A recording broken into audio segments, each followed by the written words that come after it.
Hello guys, ఒక మంచి information ఇస్తాను. ఫ్లిప్కార్ట్లో అండి ఇది ఒక సిస్టమ్ మనం వెహికల్స్కి పెడదామని చెప్పి మనం ఆర్డర్ పెట్టాము. డిక్కు సెట్, ఇది యాంప్లిఫైర్ సెట్.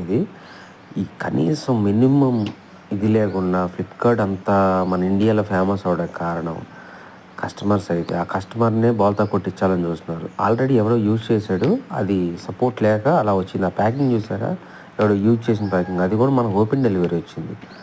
చూడండి, లోపల దాని ఐటెం ఉంది, యూజ్ చేసిన ఐటెం అండి అది.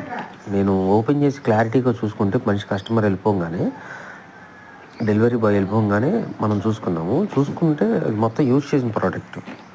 ఆ యూజింగ్ చేసిన వైర్లు చక్కగా కట్ చేసేసి మళ్ళీ దాని దగ్గరికి పెట్టేసేసారు. ఇలాంటి ప్రోడక్ట్స్ నేను ఎన్నో ఆన్లైన్లో ఆర్డర్ పెట్టుకున్నాను, కానీ ఇప్పుడు నాకు వచ్చిన ఆర్డర్ మటుకి చాలా ఇబ్బందిగా ఉంది.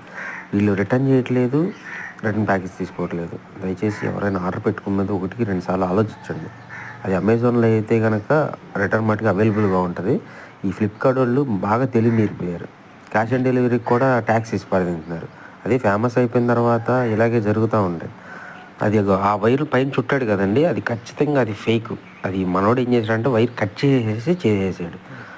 ఎఫెక్ట్స్ అది మన సౌండ్ బార్కి వ్యాన్లో పెడదాం, ఆటోలో కూడా కొత్త సెట్ కొన్నాను కదా, ఆ వీడియో అప్లోడ్ చేస్తాను. అది ఆల్రెడీ యూజ్డ్ అండి, యూజ్డ్ ప్రోడక్ట్, అంతా కలర్ పోయింది. అది థ్యాంక్ యూ.